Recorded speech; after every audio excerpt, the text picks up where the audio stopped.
Thank you for joining the webinar program. Today we will discuss the many issues that make a design professional's involvement in putting residential capital assets in place so problematic. We will focus on condo design projects. We will mention other types of residential design as well.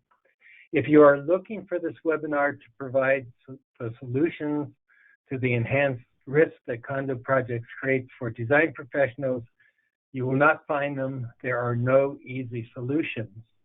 But the risks are not always as enormous as portrayed by many insurance carriers, or even apparent from the claim statistics.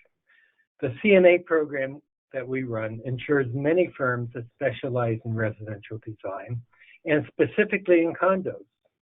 Most of the firms we insure do not have unusually high exposures, and in fact, we do not automatically charge extra for professional liability insurance coverage when a firm mentions that it designs condos. We look at the claims history of the firm, as well as the practice history of the firm and the characteristics of its client base before setting a realistic rate tied to the risk.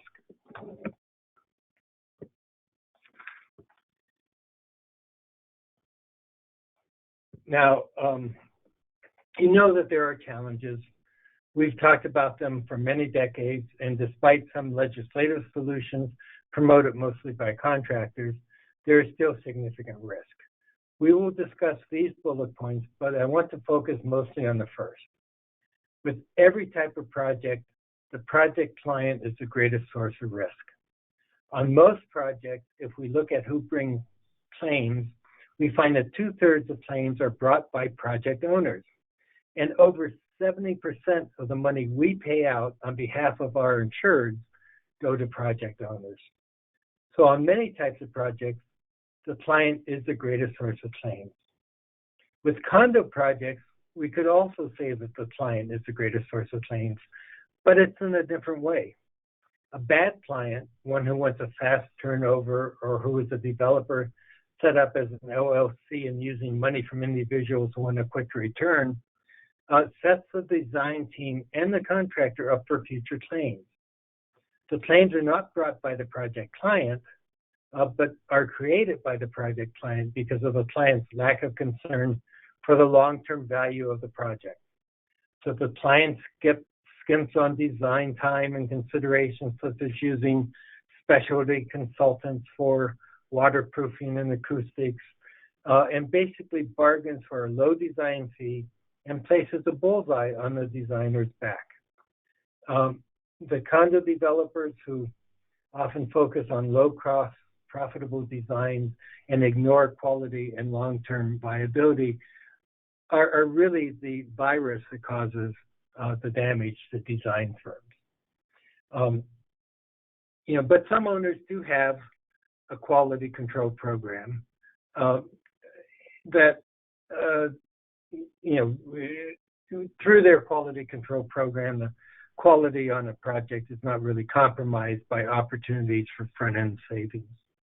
An over-leveraged developer will affect the trade-off of quality versus cost and look at short-term savings that invite higher long-term costs and problems. And those create increased risks for the design team. Now, other things that condo projects, no matter what size they are, have repetitive elements. And that's one problem because it really does create an epidemic of negligence. If you design one detail improperly and that's repeated throughout the project, that can create major problems. This is true with high-rise developments especially.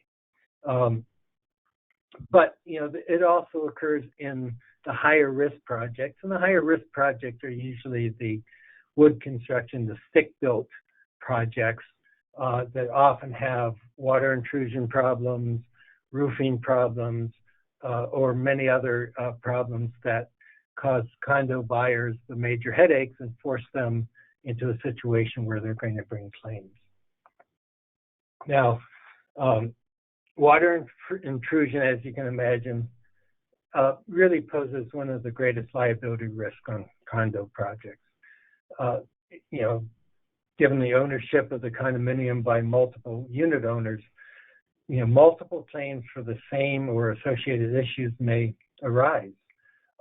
We had a project out in Seattle, a high-rise condominium, where the waterproofing consultant suggested that the doorways to balconies be designed in a manner to restrict water intrusion. However, that did not meet the requirements of accessibility because it made it more difficult for someone in a wheelchair to get out to the balcony. That project was designed with a different kind of detail for the doors leading to the balcony. And that detail ended up causing major water intrusion problems. So you can imagine when you start having to replace the doors and door frames on a couple hundred units, how expensive that remedial work can be. You know, obviously the potential for water intrusion can be reduced if the design team requires that an owner hire a building envelope consultant to advise the design team during the design process.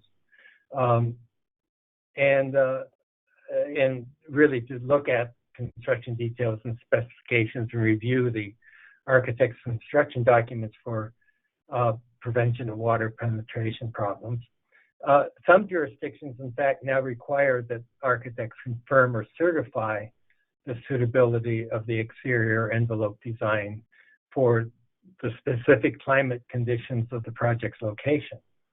And some jurisdictions require third-party inspections during construction and specific field testing of components to minimize the water intrusion issue. Now, you know, one of the other situations that lead to a lot of claims is condo purchasers are buyers. They invest significant assets, and often they invest them based on unrealistic expectations. They may be downsizing from a major facility if they're older. They may be younger purchasers who are looking at the hyperbole that developers come out with on all the features of this condo, and those groups will put in significant assets and undoubtedly have unfulfilled expectations. And unfulfilled expectations can lead to a lot of claims. Another problem that affects the exposure of design firms on condo projects is that the condo governance group, the HOA, the community design groups, often will skip maintenance. They will end up saving money and often not maintaining the building skin or the roof, and that will lead to problems down the line. Obviously, failure to provide routine and regular maintenance of building systems, especially the elements of the exterior envelope, that's a common source of building problems. You know, homeowners associations may be unfamiliar with the complex construction components that often comprise a multifamily residential structure and may not be prepared for the costs and assessments necessary to accomplish both the recurrent and periodic maintenance. You know, they may fail to regularly inspect and maintain roofing or flashing or caulk joints or expansion control systems, among other systems, and that may result in damage to the property and costly repairs. Later, we'll talk about how a firm may reduce its risk by adding a service of preparing a maintenance manual for the homeowners association. These manuals differ from the normally specified operation and maintenance submittals in that they require maintenance activities for building systems and prescribe preventive maintenance and inspection activities not normally included in the operations and maintenance submittals. And yes, there is a problem with law firms. If you Google construction defects right now, you would probably get a whole list of not articles about construction defects, but advertisements for law firms that want to pursue claims for construction defects. Law firms often will approach condo associations, especially near the end of the statute of repose. And in many states, that could be 9 years after substantial completion. And they will survey the homeowners and a homeowners association to see what problems, what disappointments, what missed expectations exist. And they will use that to go after anyone they can. And often that means that since the developer may not be in existence, we'll talk about that in a moment, they have to go after the construction contractor for defects, and they will go after the design firm as well. Those are the major challenges faced by design firms because of how condo projects get built. None of them are going to go away. Those are all elements that will stay with us. And no matter what you do by contract or even what state legislatures do, many of those will stay as problem areas.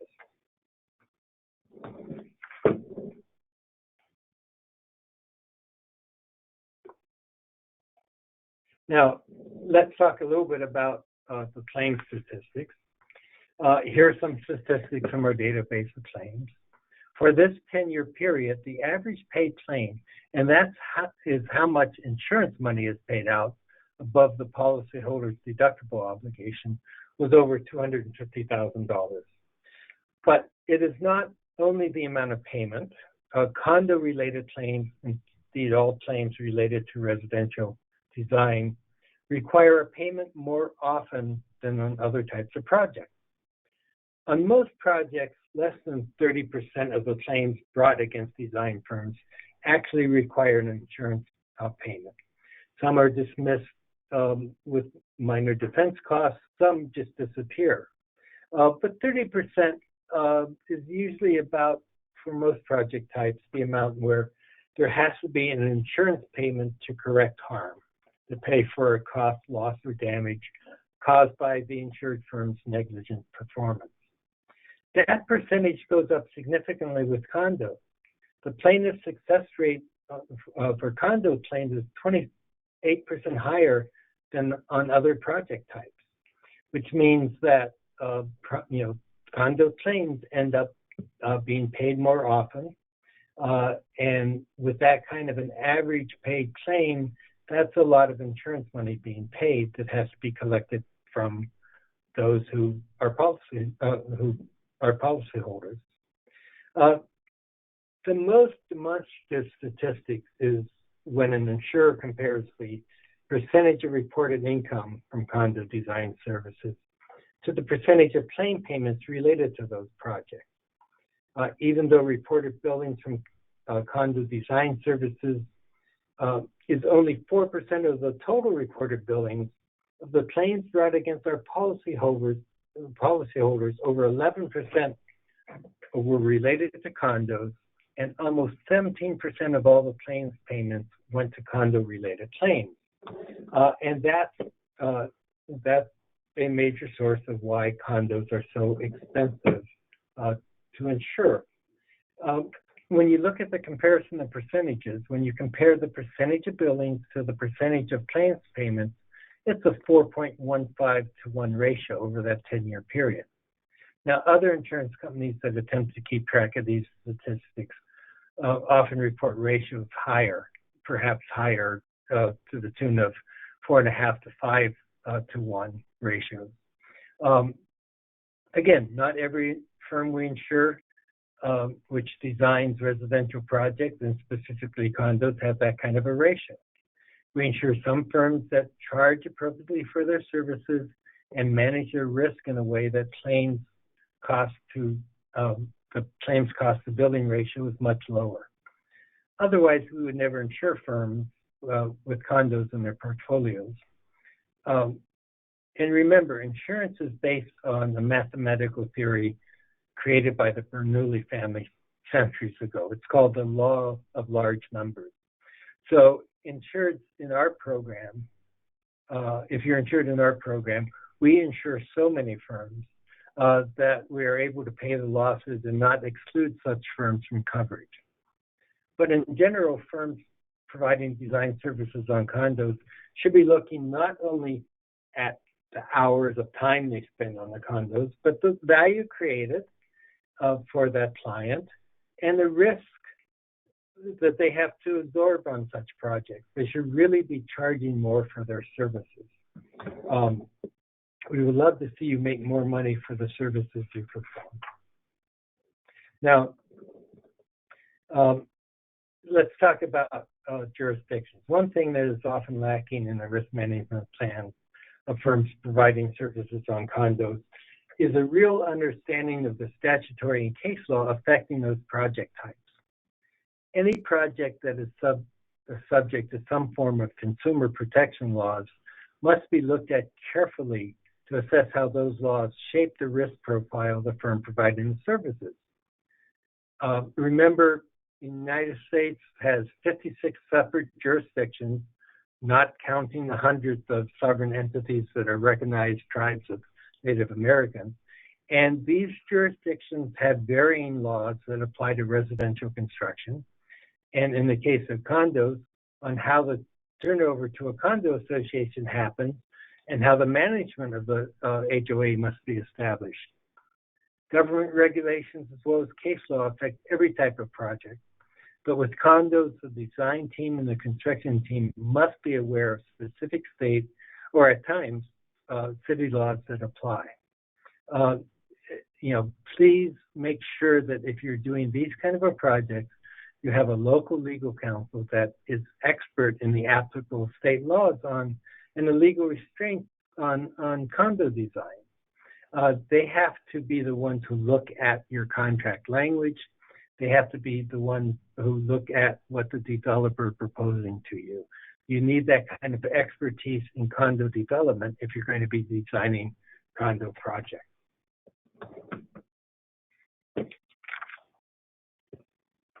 Now, I serve on the AI Contract Documents Committee as an insurance counsel and have done so for about 30 years now.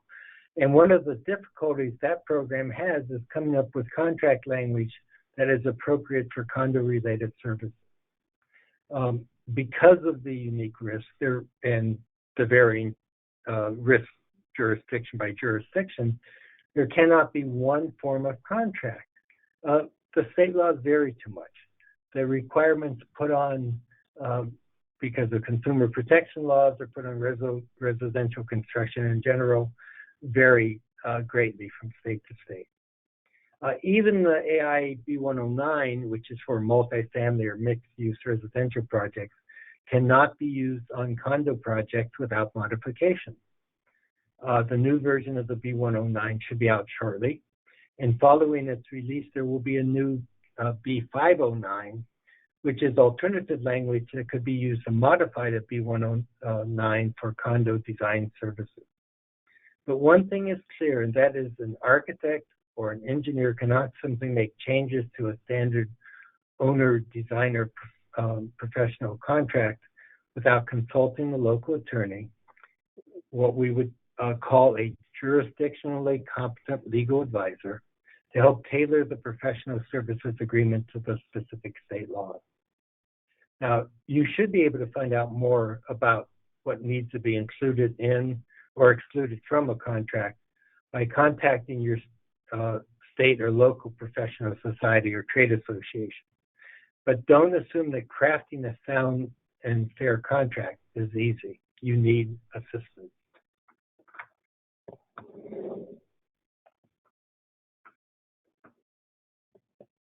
And this is where we talk about factors other than contract language, okay? As stated, the project client is the greatest risk on a condo project. If you are providing services for a national developer or a local financially stable developer who wants to maintain a reputation of quality in the community, you are mitigating your risk. But if you work for that group of dentists who want to turn their investment income into a profitable project, you might worry. if there is a single-purpose entity set up for this specific project, it is likely that the design team risk will be higher.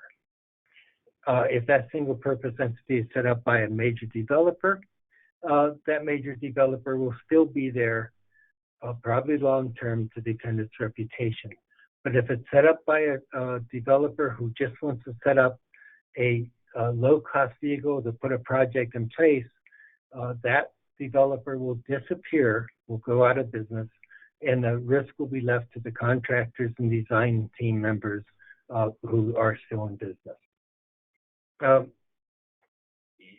And, you know, one thing you always should look for on any project is the project characteristics. With a condo, there's a lot of issues involved. Is this being forced on the community by a developer? Does it have a reasonable timeline for design and construction? Or is it being rushed in to take advantage of the market opportunities? And is there any focus on life cycle value? You know, or is that developer looking to get out of that and let the maintenance and a long-term problem be someone else's difficulties? You know, that really ties in the scope of services. We've had some smaller firms agree to get paid for creating a builder's set of plans for a condo project. That is the highest risk delivery system possible.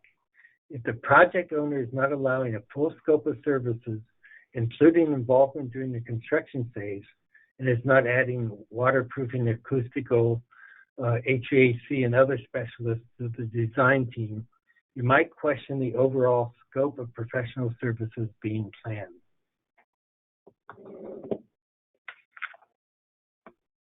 Now, ask yourself these questions as well. Obviously, on every project, the documentation of design decisions and construction observations are critical elements of both of managing project quality and managing professional exposure. It is critical that a design firm is involved throughout the project and is performing services to determine if the construction is meeting the design intent. Quality is the most significant factor in risk mitigation. There are significant differences between designing apartments and condos, for instance. The focus on design of one is usually on maintenance and lasting value. On the other, the focus at times is on marketing through amenities, with quality being only superficial. If the project developer is in the hyperbole and high turnover on a condo project, you should remember that bullseye that is being placed on your back. Often in an apartment building, some specialty consultants might not be used because if the noise level was high, the tenants might leave, but they're replaceable. But in a condo, there are many specialists who should be involved, including, of course, that important building envelope consultant, because you know people are invested in that project. They're not going to go away. If they're disappointed, if they see their investment as not producing what they thought, they are going to be unhappy. Unhappy clients, disappointed clients, clients whose expectations aren't met, are going to find some way to go after a remedy. And there are plenty of attorneys out there who are willing to help them. One of the risk factors that is to a large extent risk that has increased as contractual protections have decreased. For at least the past decade or so, there has been a decline in common law contractual protection. Specifically, privity has been consistently attacked and in some instances completely abandoned. Privity means that the design firms should be at risk to their client, right? You have privity of client, therefore the client has certain things that they can expect. When you do away with privity and open up the claims to anyone, the risk goes up tremendous. And one of the cited examples of this is the case out of California. It really sure serves as a cautionary tale. It's Beacon Residential versus Skidmore Owens Merrill.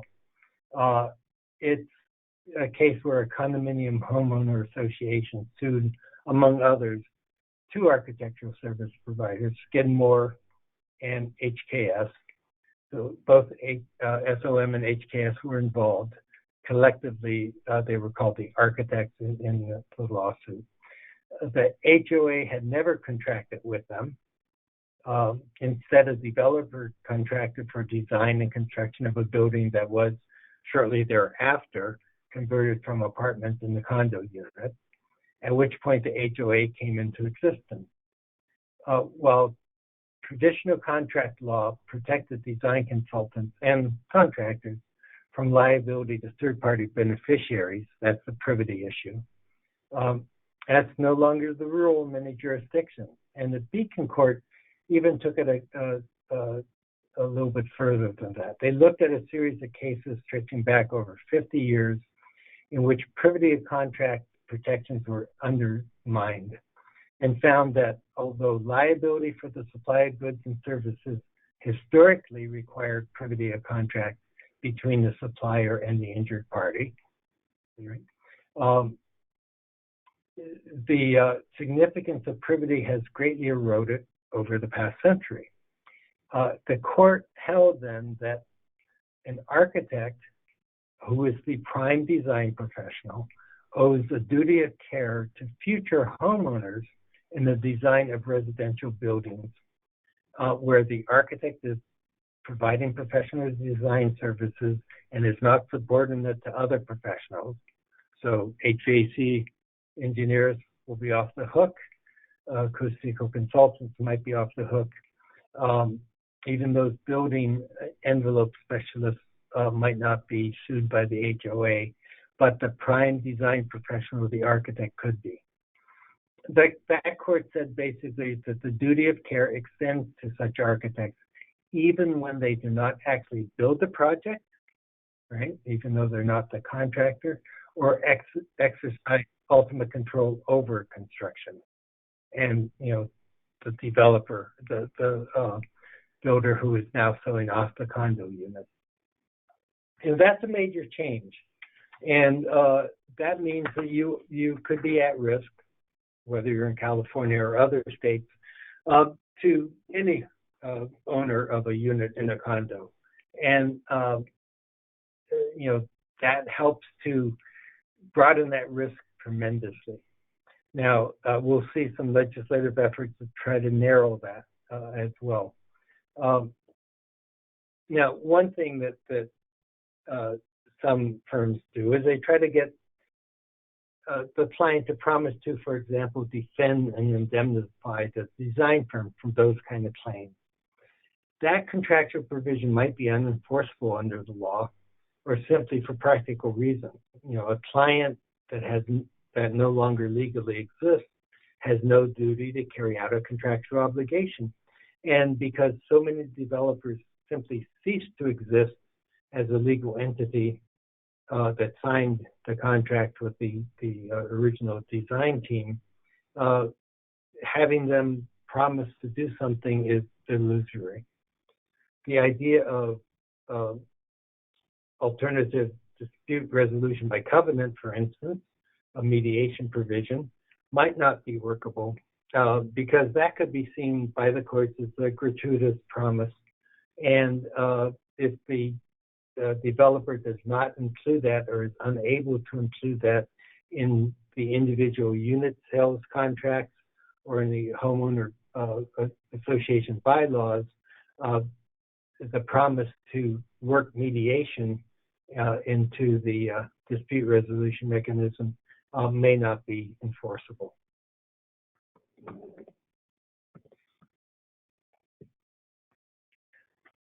Now, on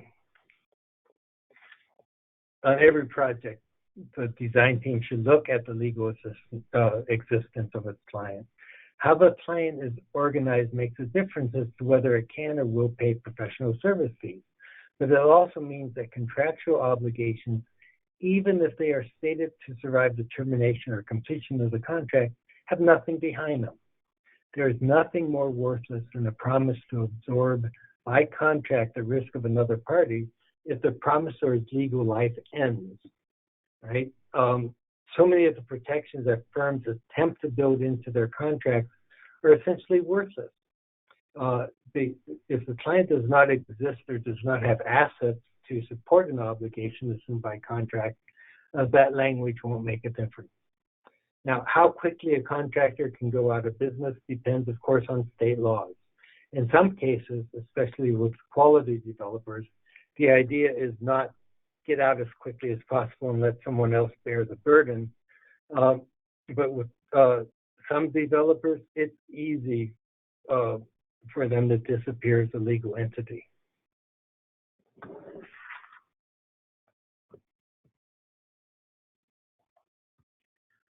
Remember that contracts only affect the relationship of the parties to the contract. In general contract language is private law, and contracts only affect the relationships of parties who sign the contract, not third parties.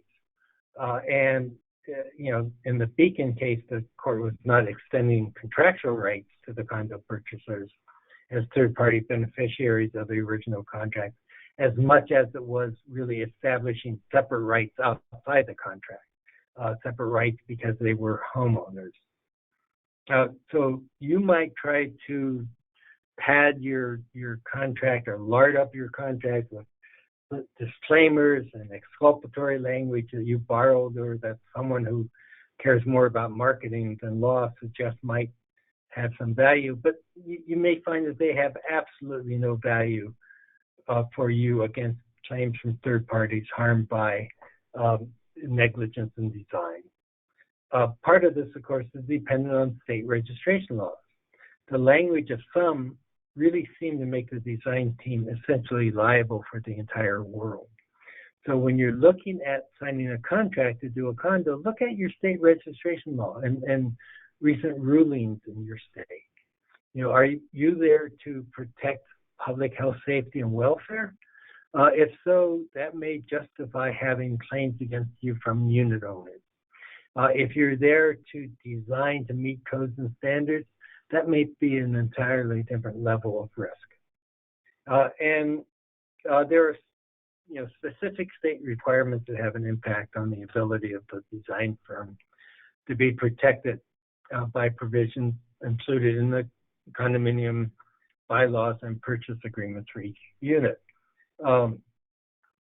You may try to get these things put into those bylaws and put into each sales agreement, but the sales contract or protectively crafted bylaw provisions might be seen by the courts as voided as against public policy because they harm the right of consumers.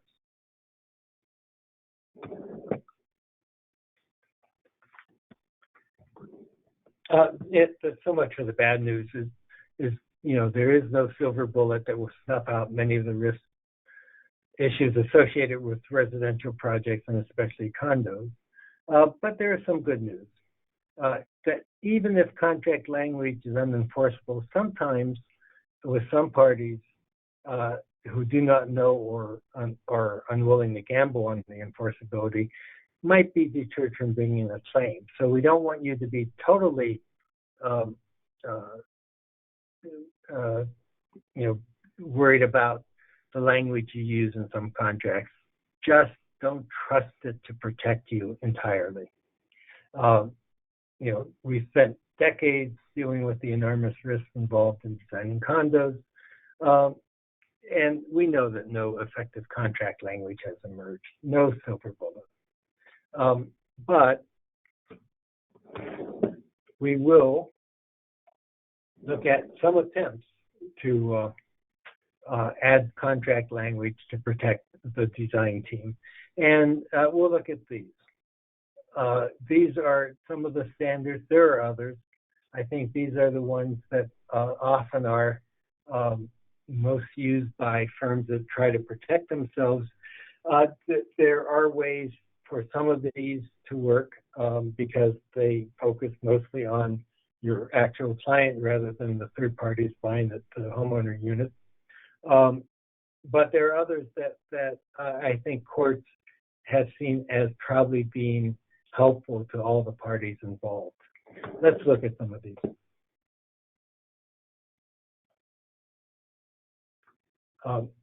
One of them is shortening the time for client claims. Now, again, when we talk about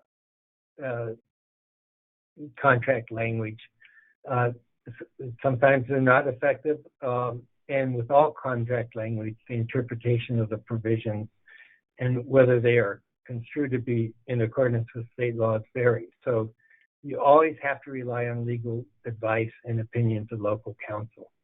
Certainly never assume an insurance company is authorized or competent to provide legal advice. When you're talking about shortening the time for contract claims, you really look at this kind of a provision. Those of you who are architects probably know that until the 2007 AIA owner-architect agreement came out, there was a standard provision in the contract that contained a very clever limitation of liability provision. It stated, causes of action between the parties to this agreement pertaining to acts or failures to act shall be deemed to have accrued, and the applicable statute of limitations shall commence to run not later than either the date of substantial completion for acts or failures to act occurring prior to substantial completion, or the date of issuance of the final certificate for payment for acts or failures to act occurring after substantial completion. In no event shall such statutes of limitations commence to run any later than the date when the architect's services are substantially completed. Now, that was taken out. That was in the 1997 version of the document, which back then was the B-141. It was in Part 1. It was Section 1.3.7.3. And what it did was really change a statute of limitations into a statute of repose.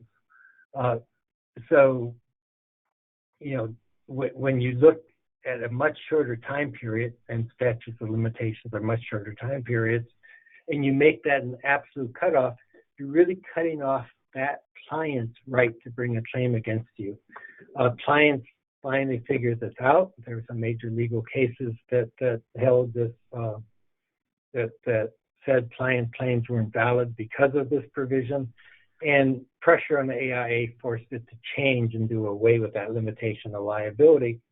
But it's one that you may want to, try to add into your contract. Again, it cuts the exposure of claims perhaps from 10 years in many states down to 2 or 3 year period. In fact, in some states, Vermont and New York, there is no statute of repose applicable to design services. So having contract language that at least establishes some cutoff, and both the 2007 and 2017 AIA owner-architect agreements do that. They place it at 10 years if there's no statute of repose. They can be helpful. But limiting it to 2 or 3 years can be extremely helpful in preventing client claims. Again, that's private law between you and your client. It does not limit the ability of a condo purchaser or a homeowners association. It does not affect other third-party claims, since the parties bringing those claims are not parties to the contract.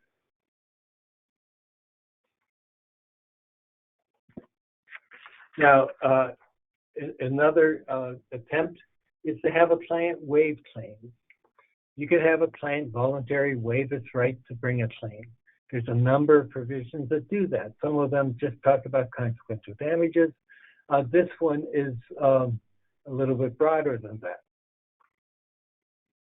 that. And it applies to claims from the client or claims brought through the client. Now, those could be claims from a contractor, for instance, but rarely will those be claims from a homeowners association or a unit purchaser, because they may not have to be brought through the original client, the original developer of the contract. And this waiver of claims could be effective, but there are some problems with that too. In some states, a waiver made before a problem surfaces is held invalid. You don't know what you're giving up, therefore you don't have to give it up. And sometimes you have to worry about whether the waiver actually lasts beyond the contractual relationship. There may be still a situation where the waiver only applies while you're in contract with the client, and as soon as that contract ends, the client could still bring a claim against you.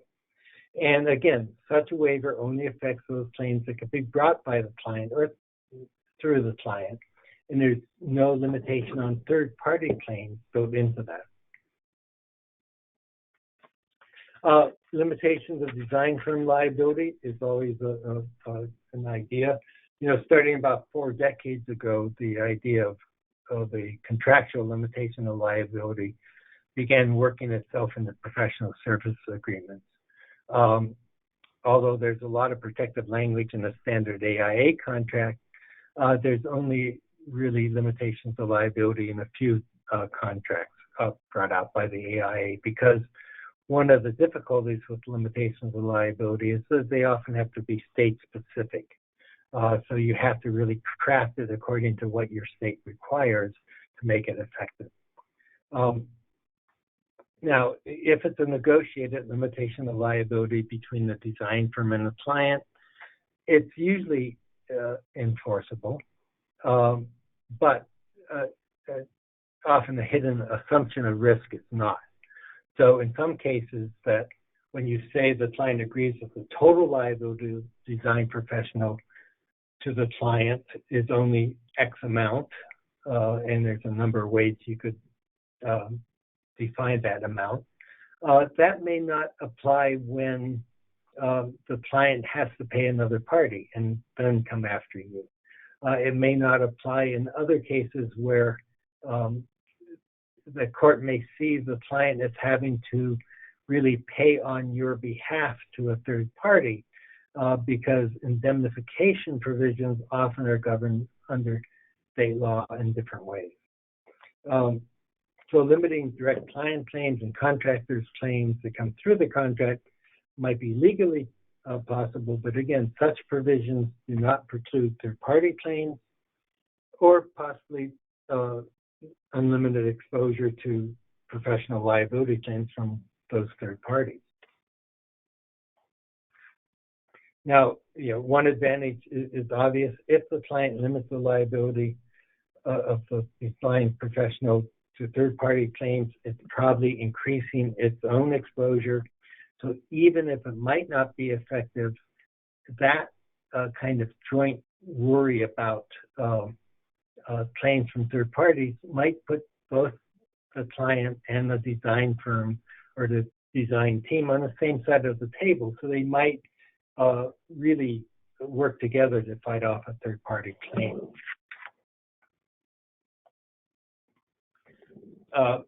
Defense and indemnification of third-party claims. Again, obligations to defend or indemnify another party can become worthless if the promisor is no longer in legal assistance or does not have the assets or the insurance coverage to back up the promise. And often state laws will say, no, it won't work in the cases of negligence by the design professional, because state licensing laws basically hold that the design professional has to stand behind the professional services provided. And many states will see that defense and indemnification as taking that responsibility away from the design professional, and again, void against public policy.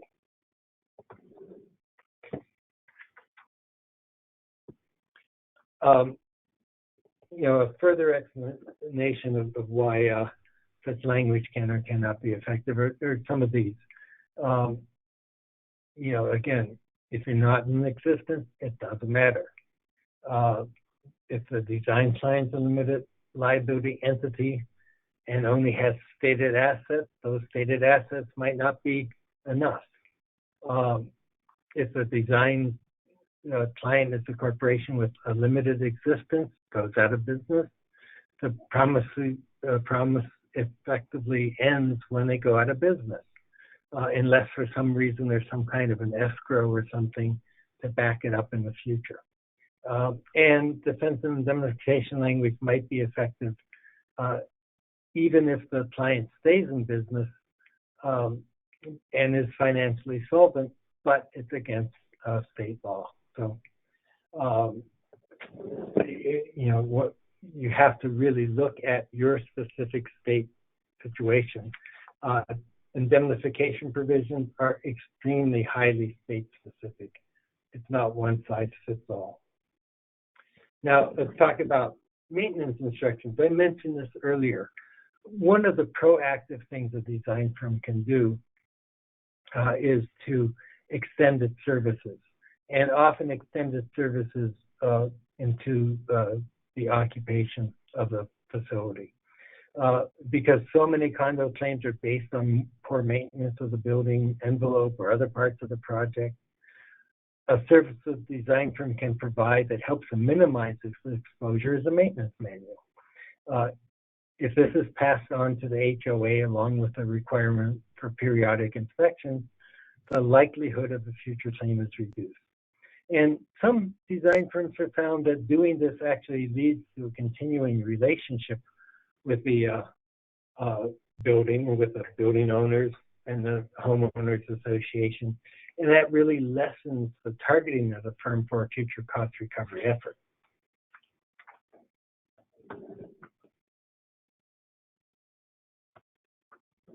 Again, many condo claims come from improper maintenance. The maintenance manual can help. Some design firms will offer to do annual inspections of the facility. They'll either tie that in and get paid as part of their original contract, or they'll provide that service to the homeowners association. And if you can do that, you can really look at where the maintenance problems might occur, where the defects are, and that will help you be really on the side of solving the problem than being blamed for the problem.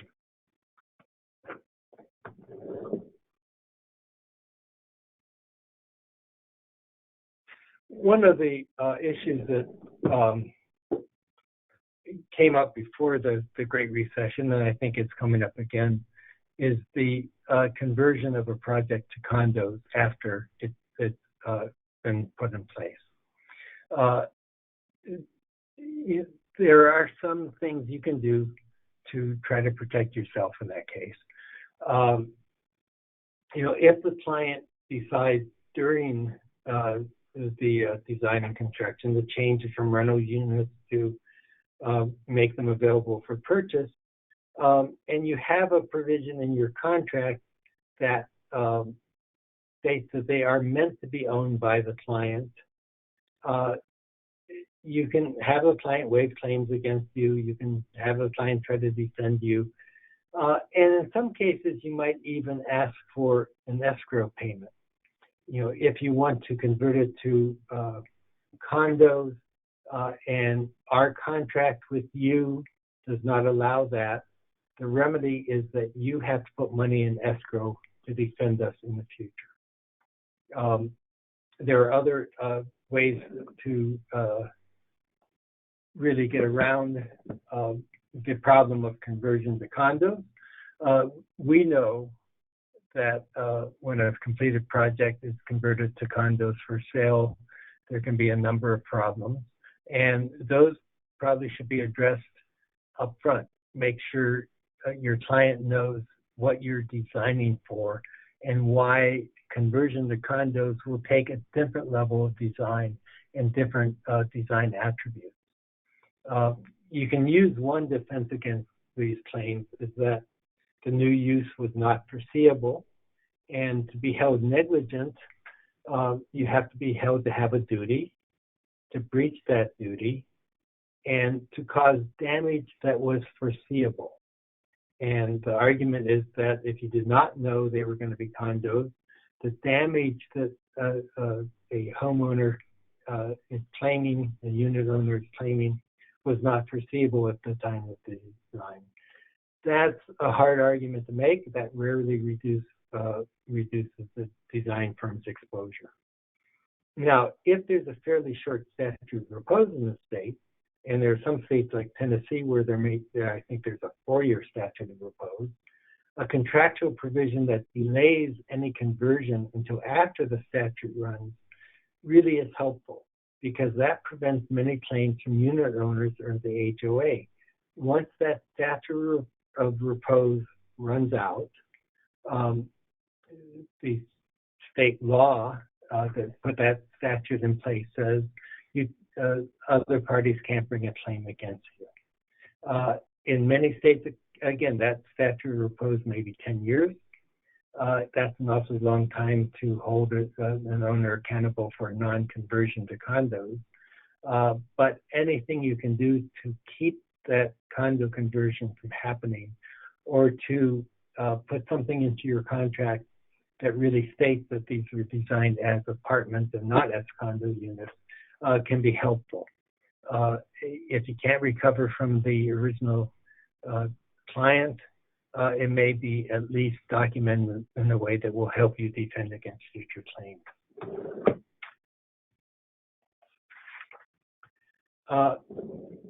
Mediation. Mediation is probably one of the better ways to resolve disputes. The mediation of a claim can really help to take away the financial incentives that a lot of lawyers have. They may try to pursue litigation over minor problems. Mediating the claim really gives the parties to the mediation a chance to kind of solve problems ahead of time. It's really a good first step to avoid claims. And normally condo owners and their associations have no requirement to seek a mediated solution to a problem unless state law requires it. There are state laws, right to cure laws, which we'll mention, and many of those right to cure laws said, look, the first thing is if a defect is found out, you have a right to cure that. The second step is before any litigation happens, you really want to be able to mediate a possible settlement, solve the problem as quickly as possible. And again, mediation is helpful as a first step. Mediation is a voluntary settlement. It's a negotiation between the parties.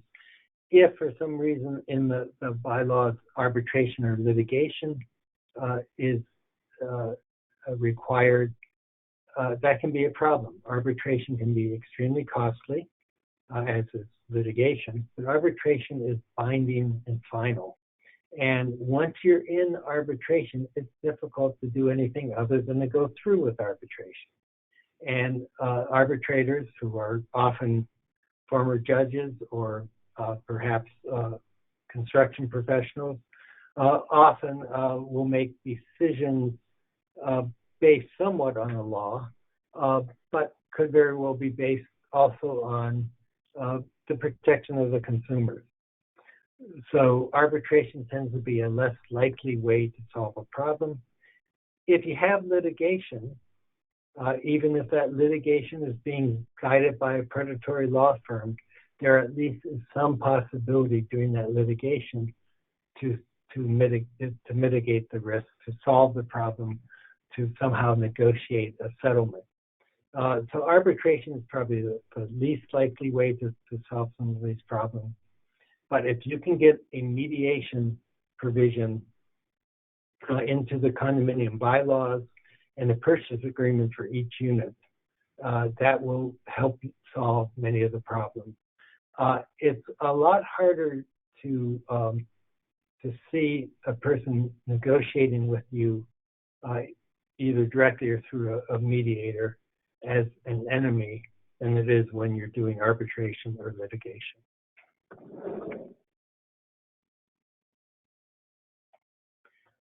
Again, Arbitration and litigation and binding dispute resolution systems are costly, they're lengthy, and arbitration can be a difficult process because once it starts, it's going to finish. Now, there are other provisions that can be considered as well. Obviously, requiring during the design development that mock-ups be created can be helpful. If a client agrees to that, you can do things to test for water penetration, for acoustics, and for other aspects of the design. So there's language, standard language. The B509, for instance, published by the AIA, has standard language on how to include mock-ups into your contract, the requirements for mock-up. The post-occupancy site visits and annual inspections, again, adding that to your contract, getting you involved in the continuation of the building life can be helpful and maybe even profitable to you, but it certainly can help deflect some of those claims against you. Putting into the contract that you're going to have a full-time project site representative can be helpful because so many of the problems that occur on condo projects or on the condo projects where an owner decides to do last-minute value engineering and trade off equipment or change design details on the client's own behalf rather than involving the architect. Having a full-time site representative is helpful to prevent that. And one thing that you could try to get an owner to do, a developer to do, is to agree that each unit before it's sold is independently inspected, so that any problems that might occur can be, any deficiencies in the design or construction can really be remedied before the units are purchased. And therefore, that takes away the long-term idea that I've spent money and I'm not getting the value I was promised. Now, there are legislative solutions, and if your state and your professional organization or trade association has been concentrating on climate change or other things, you might want to get them to look at some of these as a way to help you create affordable housing in livable cities. To do that, condos are a major part of the housing stock. And if you can have short statute of repose that apply to them, abolition of joint and several liability, where you could be held responsible for others, the negligence of others. If you can have state laws that escrow some correction funds so that there's money to solve problems, the right to cure or right to repair laws that are in states have proven to be effective in keeping down lawsuits. Again, mediation, mandatory construction phase services, the use of specialty consultants, those all can be put into a condo law at the state level. Maintenance manual preparation, the turnover of that kind of information, and quality-based selection all can be somehow put into a state law if there's enough effort and if there's a common interest of developers and contractors and design professionals. Okay, that's some of the options. Remember, clients are the biggest risk. They may not be the greatest exposure, but they create the risk for you. Marketing campaigns that misrepresent quality, amenities, or investment potential will create problems down the line. If you can have some control or some input in that, or if you can restrict that or the use of your name in any way, that can be helpful. If you have any limitation in your scope of services, that means you're increasing the risk. And how you're getting paid, how you're practicing, the contract language can change that. So you have to look at what the impacts are there, analyze them, and see if you're getting paid enough for the kind of services you're providing. Be proactive on maintenance issues as much as you can, because that will reduce the risk from both the homeowners and the individual unit of purchasers. And remember, claims will occur. They occur on all types of projects. They occur on residential projects more often than any other types of projects. They occur on condo projects more than any other type of residential project. So you have to realize they will occur. You have to have the documentation, the upfront communications to help mitigate the frequency of those claims. Okay, we have a number of items on our website on condos. We have management advisories, contract language that you can always access if you're a policyholder. So don't forget to go to our website and on a routine basis, explore that. This will be on there as a recorded program, but there's plenty of contract language and other things that you can access. Now, I wanted to remind you that you will have a survey coming your way, so please fill out that survey.